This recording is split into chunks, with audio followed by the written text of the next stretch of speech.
Gentlemen, it's time. We got a whole bench full of 1903A3. Everything's been cleaned and degreased. Some of these parts aren't going to get used. Everything over here is not getting used. This is all the parts that are needed to build your rifle. I'm not going to give you a tutorial on how to build a 1903. I think if we need to go through piece by piece at some point, I can do like a bolt tear down or something like that. This is more or less just to show you that it can be done. I don't remember how to build this all out completely. Like the bolt needs a whole bunch of parts put into it. Things like that. I don't fully remember how to do it. So I'm going to time lapse this whole thing, put some music over it, because I'm going to sit and drink a beer, watch some YouTube videos. I'll have to put my camera over here or my thing over here somewhere, because I'm going to have to relearn how to build one of these. So let me get started.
gentlemen, after many a long hour of fuffing around with this thing, it's ready to test fire. It's headspace, the stock is on, everything works.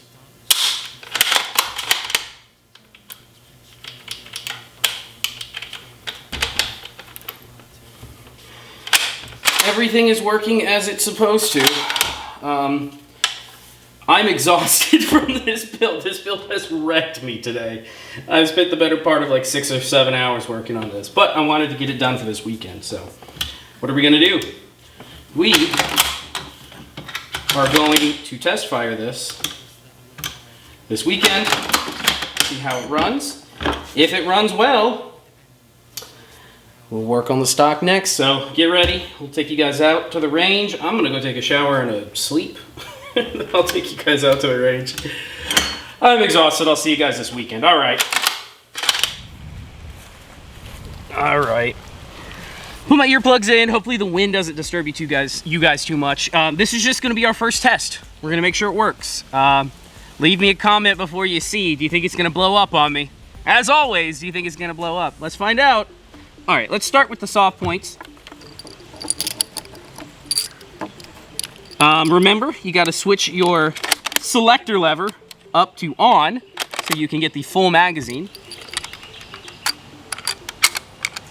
1, 2, 3, 4, and 5. Nice. I just ate a bug. Nice and in there. Closed. We're gonna go out at about 30 yards. Let's see here. And see what we can hit. Will it work? Let's find out. Of course it didn't blow up. Come on. Oh, there we go. Ejected very nicely. Chamber looks perfect. No powder burns around the edges. And the primers, a little bit flatter than normal probably. Barely flatter. It's pretty hot ammo. Let's try again. This thing knocks you around. Let me tell you, full power 30-06 ain't no joke. Same with 8mm Mauser. So it's a military style 2-stage. So you get 1 stage here, and then it breaks. God, Jesus. Yep. You don't realize how powerful these old military cartridges were until you shoot them full. I couldn't imagine carrying this thing around. Well, I think the Marines took them into Guadalcanal, so I couldn't even imagine fighting the Japanese with one of these things. It would kill. It would kill at 500 yards. There's one. Oh, my shoulder is going to be killing me tomorrow. I know, Buck. All right.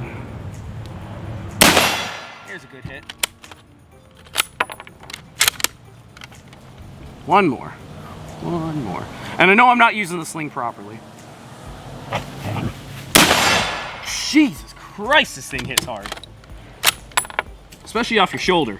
If I was doing it free-handed, standing, it's curling, especially if you curl your wrist around using the strap like you're supposed to, it's not quite as bad. You can take a little bit of that strain off with the sling, like so. So maybe I'll try this next, just like that. Let's see. All right, one more try. 5 more rounds because I have it. This is the last of the test rounds. These, these are the fun ones. These are the shoulder killers. These are the 220 grain soft points. This is for hunting. This is what you would take out, I don't know, bear hunting, elk hunting. I'm sure you could get deer with it, no problem, but it's a pretty, 220 is a pretty hefty kicker. And it goes, let me put my sling back together, and I'm gonna try wrapping my arm with the sling, see how that works. There's a sling tensioning method where you create a loop for your bicep and then twist, put your arm through. I'm not completely sure how to do that. I've never actually done it before. So this kind of cheating method will have to work for now. Ooh, and that claw is right in my arm. That's gonna hurt. Let me make sure I put some shirt over it so it scratches the shirt, not my arm. All right. Man, yeah, I could not imagine using these iron sights, which, mind you, the A3 irons are actually not bad. I just couldn't imagine taking this to war in the beaches of the Pacific before getting an M1. I would much rather have an M1. All right, get it good in the shoulder because this one's gonna hurt. 1,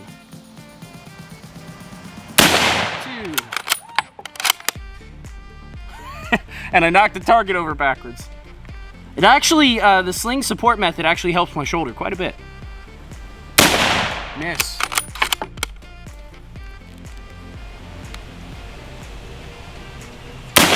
Hit. One more, one more.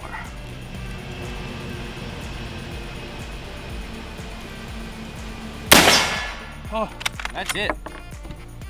Guys, it fires beautifully. Works perfectly. And remember to put the follower down.